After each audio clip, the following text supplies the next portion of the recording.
இப்போ நம்ம வந்து கடைகளில் வாங்குற மாதிரியே பரோட்டா சால்னா வந்து வீட்லேயே சூப்பராக ரெடி பண்ணியிருக்கோம். இது ரொம்ப சிம்பிள் தான். நீங்கள் எப்படி செய்கிறதுன்னு நம்ம பார்க்கலாம் வாங்க. நம்ம வந்து பரோட்டா, சப்பாத்தி இந்த மாதிரி ரெசிபீஸ்க்குலாம் இந்த மாதிரி நம்ம செஞ்சுக்கலாம்.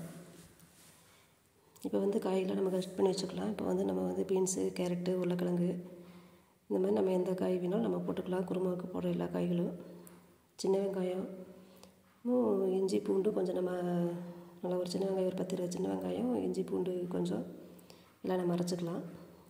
இப்போ பட்டை, கிராம்பு, ஏலக்காய், பிரிஞ்சி இலை இதெல்லாம் நம்ம வந்து எண்ணெயில் தாளிச்சிட்டு ஒரு பெரிய வெங்காயம் கட் பண்ணிக்கலாம். இல்லை நம்ம சின்ன வெங்காயம் கூட கட் பண்ணி போட்டுக்கலாம். நான் சின்ன வெங்காயம் தானே சேர்த்துருக்கேன். 2 பச்சை மிளகா வந்து நம்ம வாசத்துக்கு நம்ம சேர்த்துக்கலாம். தக்காளி வந்து ஒரு 2-3 தக்காளி நம்ம சேர்த்துக்கலாம். அதையும் நல்லா சின்ன சின்னதாக கட் பண்ணி நம்ம நல்லா வதக்கிக்கிட்டு கொஞ்சம் உப்பு போட்டு வதக்கினா ஈஸியாக வதங்கிடும்.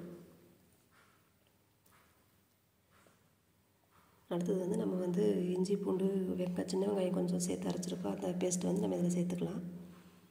அதுவும் கொஞ்சம் நல்லா எண்ணெயிலே நம்ம நல்லா வதக்கிக்கலாம். நம்ம சேனல்லே வந்து பார்த்திங்கன்னா பரோட்டா ரெசிபி வந்து போட்டிருக்கோம். அதோட லிங்க் வந்து கீழே டிஸ்கிரிப்ஷனில் கொடுக்குறோம். நீங்கள் எப்படி செக் பண்ணி பாருங்கள். நம்ம வந்து கோதுமை மாவு வச்சு நம்ம செய்கிற மாதிரி போட்டிருக்கோம்.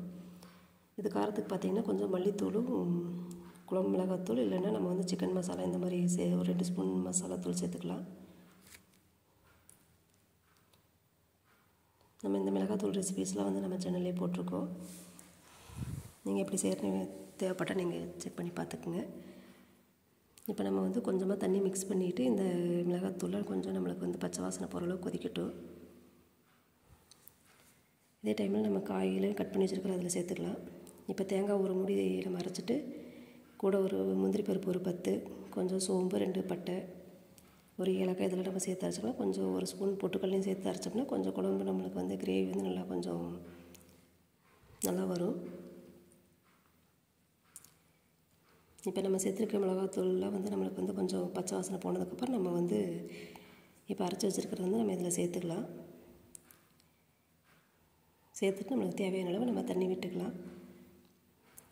நீங்கள் வந்து இந்த மாதிரி நீங்கள் செய்கிறப்ப வந்து நம்ம கடைகளில் வாங்குகிற அதே பரோட்டா சால்னா மாதிரியே நம்மளுக்கு சூப்பர் டேஸ்ட்டில் நம்ம வீட்டிலேயே செஞ்சுக்கலாம்.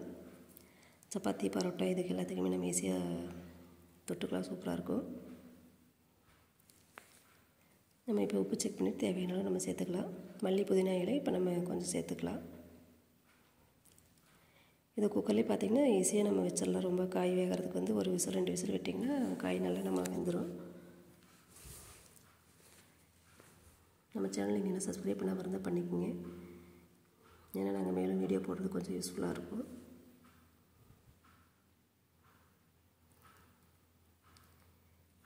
நம்ம ஏற்கனவே நம்ம வந்து மிளகாத்தூள் வந்து நல்லா கொதிக்க வச்சதுனால வந்து நம்மளுக்கு வந்து இப்போ ஒரு விசில் வந்தால் நம்மளுக்கு போதும்.